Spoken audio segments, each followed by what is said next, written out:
Hey everyone, this is Living a Full Life Forum, a forum where our desire is that you experience health of your soul and emotional stability, and that you live, to your full life's potential, doing all that you are created to do and being all that you are created to be. I'm your host, Dr. Violet Kayom. Yes, today I have a very good topic that I love very much because it's one of the keys to your freedom in life. You see, freedom is not all about being absence of, the chains in our hands or the shackles in our feet. It is really your ability to act, to think, and to be who you are or who you want to be without any duress. Okay, so you're not under duress. And it's unfortunate to see how many people are actually in bondage. They are captive without even knowing it. And it's absurd that there are so many people out there who just want to dominate and rule others instead of ruling their own lives. And so today our topic is overcoming control and manipulation. Overcoming control and manipulation. Yes, so with a few definitions here and there, control is basically where an authority assumes the power to direct people's behaviors. So this authority thinks they can direct you in the way you should go. While manipulation is more subtle, so this is a situation where the person uses strategies and tactics to try and victimize, to rule over or to dominate someone to their own advantage. And it's usually very slow, insidious, and sometimes you may not actually know it. And yet deep down there, they are doing it. So both control and manipulation are forms of emotional abuse. Now, emotional abuse is something that really hurts the soul. It wounds the soul very much and can actually lead to mental illness. And that is why it is very important that we know. And sometimes it is because it's not like physical pain. You see, when you have a headache or you have chest pain, it is obvious and you can always go for a painkiller very fast. However, emotional abuse is more subtle. It is deep inside there, and so it can actually cause more harm than even the physical abuse itself. Okay, a CDC survey showed that about 47% of women experience some form of emotional abuse, and even men, even up to 46% of men actually do experience that. So it is really a lot, and it is a reason why we must be able to combat it, because eventually it causes, shortening of the lifespan and then your inability to live to your full life's potential. Okay, yes, so what is it about emotional abuse when you look at the science, at the biology? So when there's any form of emotional abuse, what happens at some parts of the brain, there's a part of the brain that is responsible for processing our emotions. So the more you experience emotional abuse, the more that part of the brain is affected. So it leads to fewer nerve cells in those parts and thinning of those areas. So when that happens, and then you find that the person ends up not responding in the right way as they should emotionally. And so they get some form of what I could say, apathy. Now, you see, physical pain activates a certain part of the brain. Studies have shown that when someone experiences physical abuse or any form of physical pain, there are some, electrical activities that occur in certain parts of the brain. What is very interesting is that when there is emotional pain, it is that same part of the brain that, is activated also. And you find that it is activated to a similar degree as a physical pain would. Okay, so this means that an emotional pain, an emotional abuse can actually have far-reaching effects, than even the physical pains themselves. Okay, yes, so it is important we know all this, because eventually we do not want to reach that point where someone breaks down and now has to be taken care of in a mental institute.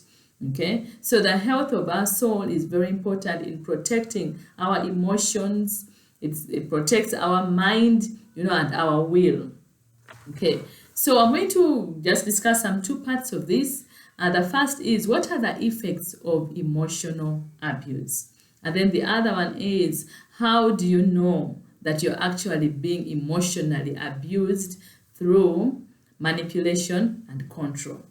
So for the effects of emotional abuse, there are short-term effects and then there are also long-term effects. So when someone is being abused emotionally, the short-term effects include feelings of shame. You have this constant feeling of shame. Sometimes it's feelings of confusion. Then you have self-doubt, low self-esteem. Then you may end up having a lot of fear, especially fear in engaging in activities, that would lead to the emotional abuse or perpetuate the emotional abuse. Then sometimes you have feelings of powerlessness. Now, all these are things that we may battle with on a daily basis. And sometimes you may not actually know it. But now that you see these signs, when you have any of them, you know that most likely you could be going through some form of emotional abuse and you have to rise up and do something about it. Then, of course, there are also long-term effects. Some of the long-term effects include, mental health conditions. Okay, so when there is a chronic exposure to these, emotional abuses, whether the overt ones or the subtle ones, you find that parts of the brains become configured, they become distorted to the point that actually the mental health diseases now come in. Okay, so someone may experience depression, persistently low moods, excessive anxiety. Sometimes it may lead to what we call post-traumatic stress disorder, a condition where someone has been traumatized and so they relive that experience over a long period of time. Then sometimes it results into feeding disorders. Okay, there are people who end up under-eating because of the trauma, or they end up overeating. The anorexia, so there's anorexia nervosa, anorexia, bulimia. So all these, eating disorders can end up coming in. Okay. Then, of course, there are the physical illnesses that also come in when we have, recurrent abuse. So someone ends up developing chronic pains. So some people who experience recurrent or chronic back pains have actually, have their roots in emotional pains. So in case you are one of those, you're having these recurrent pains, please be on the lookout. You may need to do some, some assessment of the state of your emotions, of the state of your soul. It may actually be coming from, from some of these abuses that you're experiencing and you may not even be aware of. Okay, so other things, headache, there may be, palpitations, these heart problems, including high blood pressure. Sometimes there are actually digestive problems, okay, that have been attributed to emotional abuse. So you have this feeling of indigestion, like a lot of gas in your stomach, or constipation, or diarrhea. So all these may actually come about because of the emotional pains you're experiencing following this emotional abuse. Then, of course, there are other things that, someone gets like detachment, from their emotions. There's this emotional disconnect. So when that part of the brain that processes our emotions has been hit at repeatedly because of these signals that are coming as a result of the abuse, you find that there's that distortion. So someone ends up not having the right emotions for a particular, situation. So some form of emotional apathy, comes in. So all these are long-term effects and they are very detrimental to our life. Okay. So now, one of the first, ways by which we can overcome control and manipulation is actually to identify that it is happening. Because some of these things are so subtle that you may never actually know you're experiencing it. And because it comes insidiously and it's prolonged, it may be at a low volume, so you may actually never pick it. And so you live in this family, or you live in this relationship, you live with these colleagues, and you're actually not aware that you're under control and manipulation. And this can occur at family level, it can occur at workplace, it can occur with friends, it can occur, in all kinds of environments, wherever, there are people. So we are going to look at some of the things that you have to look out for that controllers and manipulators use, okay, to really have you to their advantage. Because you see, control and manipulation is all about that other power wanting to be in charge of your life, and they use you to their own advantage. Sometimes they may, throw out things there that seem to be to your advantage, but overall, when you turn around, you find that it is actually to their own satisfaction. They want to appease their own egos. And so we have to be really on the lookout. Okay. So one of the things that manipulators use is your insecurities. They prey on your insecurities and weaknesses. And they seem to have three key areas that they always, seem to touch on. And depending on where you fall, they will use that, more often. So they have the ability to create shame. They know that things in your life, that create shame in you. And so they tend to, to press on that button to bring about shame. Or they may use guilt as a tactic. Or they may use fear. So when you seem to, fall more into fear, so they'll seem to use that when they want something from you. For instance, if they know that you are so, insecure and you're so much into this relationship, or you love this job very much, and you know that, if you are out of this job or out of the relationship, then life may fall apart. So they will pick that from afar. And then what they will do is they will bring up talks or issues to try to threaten you that they are either going to leave the relationship or they are going to sack you from the job to make you do whatever they want you to do. Okay? Sometimes they may bring up this guilt game. Okay? When you've done something or they want something from you, so they'll remind you of that which you did.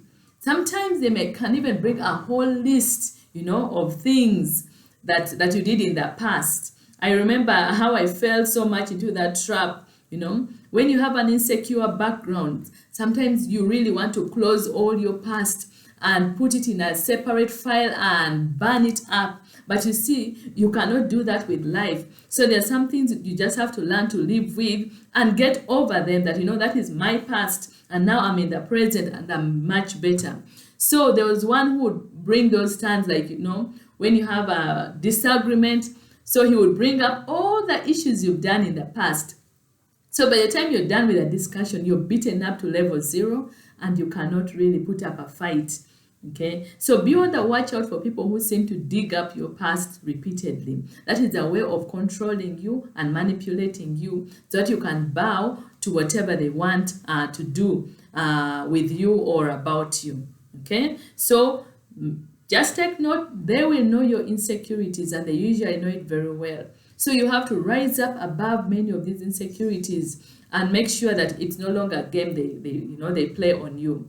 And I remember when I really rose up, I would be like, well, you can bring up all the past. It is okay. It is okay. I'm now over it. I can even remind you of more, bad things that I've done in the past. Yes, so the moment you get out of that grip of theirs, then they will be powerless over you. Okay, the second thing is they tend to undermine your right to choice.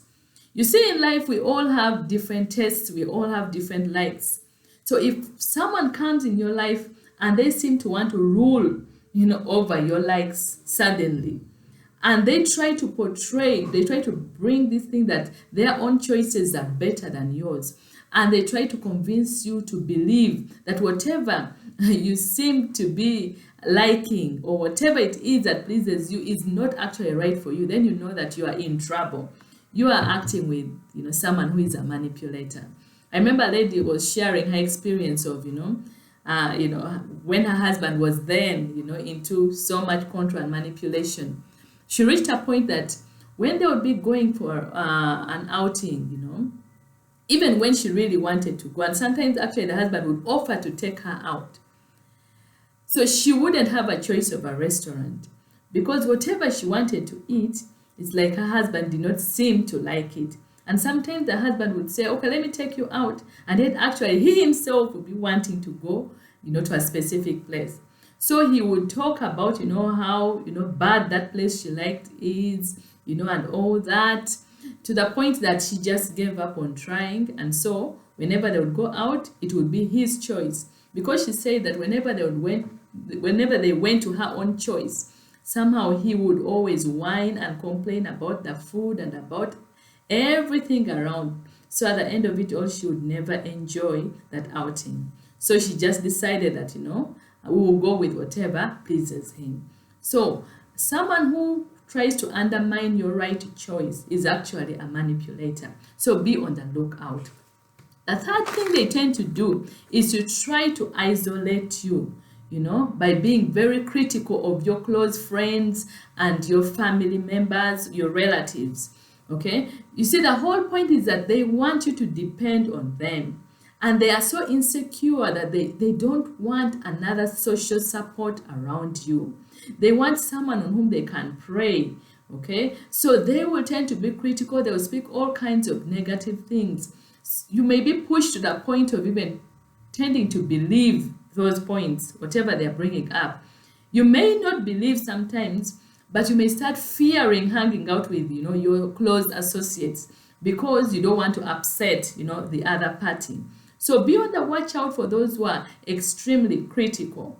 One thing with people who manipulate, they have so much insecurity around them that they try to cover it up with an elated, self-esteem. They tend to speak so big, and they are so full of themselves, and they want to feel better by minimizing or criticizing other people. So whoever wants to isolate you, whoever doesn't want you to associate with, close friends, especially those who are well-meaning, those close friends who are well-meaning, be on the watch out. That may be a trap of manipulation. Okay. Some other tactic they may do is to overpraise you. I had a friend who was she was so generous with her praises, but later I realized, after a long time, I realized it was actually a tactic of manipulation. You see, if someone comes and says, "Oh, Violet, you are so good. You are such a gentle lady. You are so spiritual. You are so loving," and they heap all these praises on you. Then they go ahead to ask you for something. It will usually put you in a trap that, you can't say no. So their praise is not for your self-worth. It is for their own advantage. They want to get something from you. So be on the lookout. It is good to praise, but when the praise is exaggerated, then know that there is something behind that praise that you need to watch out for. Okay? The other is, when you are around this person, you tend to have this feeling of suffocation. You don't seem to be yourself. You act out a lot, okay? Because you are trying to please them. You are trying to make sure you're in good books with them. And some of them, to create that loom over you, to create that, grip over you, they may employ some tactics, including silent treatment. Okay, people who get angry and they manage their anger by being silent, by ignoring you, for a long time. Those are emotional manipulators. Okay, so you make sure that you come out of their grip, okay, or cut it off altogether. So you may have a quarrel, or you have had an argument, and then they will sink in their own world and become sullen, and then they will not talk to you for days or months, and all that. What are they trying to do? They're basically trying to punish you and to make you bow down so you can submit to them again, so you can come running back. Okay. So you're going to have to learn, to rise up above that their silence doesn't affect you at all. Another thing they do, and I've seen it a lot in marriages, in relationships, they may end up refusing to eat food, especially if it's a male manipulator. Okay, they know that many women, feel joy in serving, food and all that. So they will refuse to eat that food for days or even months. I had an interesting conversation with the students I was teaching then about, control and manipulation. So we were discussing, life's issues about, how to deal with, chaos at home, when there's a misunderstanding, when you don't seem to agree. There was this student who was mature. He had his family. So he had come back, to upgrade. For him, he said that whenever they have a misunderstanding with a wife, what he does is he doesn't eat the food. He will not eat the food for as many days as possible until she gets down on her knees and pleads, with him. And he was like, well, it works. So, does it really work? It works a lot. Well, I was like, well, you may have to really style up in the way, because that is really a form of emotional manipulation. But it is important that you rise up out of that. Okay. There was a gentleman who was giving, talks to men, and he was saying that, what, men, please stop the habit of refusing to eat food at home. That he once pulled those strokes, and fortunately his wife is a very confident woman, so he decided he wasn't going to eat because he was angry. Okay, and so the wife served him food and he didn't eat it, so they went ahead and ate all the food. So he slept hungry that night. The next day, the same thing happened. And then he realized it doesn't work, and so he stopped it altogether. Yes, so those are ways of emotional manipulation. So someone will be sullen in their corner, refusing to do this. And for them, what they are actually doing is they're trying to to hit at you, they're trying to pull you, they're trying to punish you for whatever it is, so that you can submit to whatever they're pushing for. Now, that is a very childish way of approaching life. It just shows that we haven't yet grown enough to be able to contain, to know how to manage our emotions. And so it's like a form of tantrum. You're throwing those tantrums we did at 2 or 3 years old. So, hey, it's time to really grow up. And some of these things, I know even us, we may be the manipulators. So let's be on the watch out for some of these things. They do not help. They don't build relationships. They instead actually break. They form a lot of cracks. And some of these may not be mendable with time. Okay, the sixth is people who manipulate. You seem to have this failure to satisfy them fully. Okay, they are always changing goalposts, so that when you seem like you've done it to the best of your ability, suddenly something else emerges, and it's like you didn't do it good enough. Okay, I remember I had a certain sect of my relatives, who they were just over demanding, and at that point, in my immaturity, like I would do all this shopping and go, trying to really please them and share whatever I had with them. So you shop a lot and you go to visit, but at the end of the visit, it's like the problems that are heaped on you seem to outweigh whatever you've taken. So you feel so inadequate. I remember a time when I would shop medicines, to take, to visit. And so I would be like, this is for this is for this, just first aid medicines, so they don't have to keep running up and down to the drug store or to the pharmacy. And then someone calls after some days and is like, this medicine that you brought is just worsening my disease. I rather die with my disease instead of taking this medicine. Really? that hurt a lot. But then I didn't know it was a form of manipulation. So there is always this change of goalposts, so that you seem to be running and chasing the wind and you don't seem to get it. You're always, quite, below the standard. You're always below the standard. And so they use that to keep you in their grip, so that you don't live the life of confidence that you're meant to live. So be on the watch out for people whom you don't seem to satisfy. It is not your role to people please and to put everyone in their good comfort zone. That is something, a weight that is way beyond you. So you rather concentrate on yourself and do whatever you can do out of a heart of love, not under duress.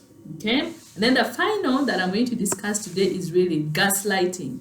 Now gaslighting is a terminology that is used a lot, when we look at emotional abuse, because it basically makes you doubt yourself.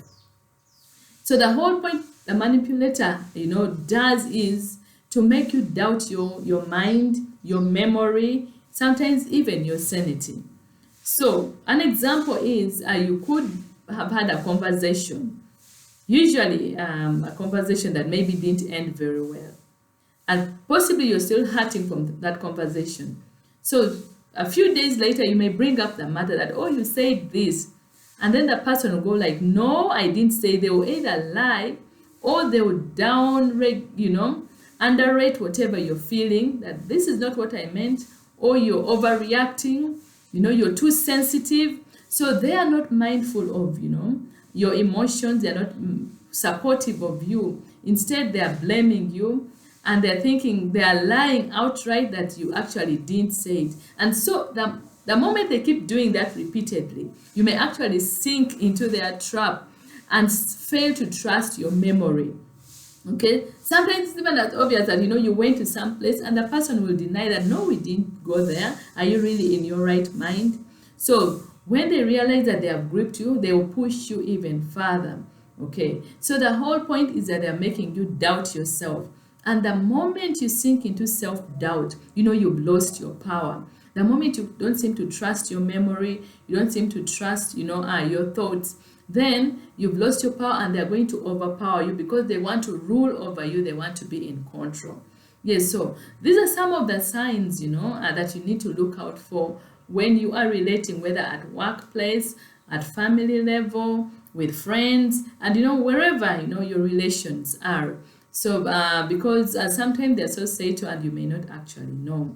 So the first step in overcoming control and manipulation is to identify, to be able to know that I'm actually in a trap, of a controller or a manipulator. And then we will go to the next step of now how you can actually come out of it, because you need to come out of it. If you continue there, they're going to bog you down and you'll never be yourself, and eventually you end up into those effects we discussed, the short-term and long-term effects of emotional abuse, the low self-esteem, the loneliness, the isolation, and then with resultant mental illnesses, physical illnesses, and those emotional disconnect. Yes, so thank you so much for being part of Living a Full Life Forum. So I ask you to please subscribe, and then press the like button. Please like us, comment, and be on the watch out, because you're going to part 2 of this presentation in our next video. Blessings. I love you all, and I wish you the best. May we be free, and free from all kinds of control and manipulation.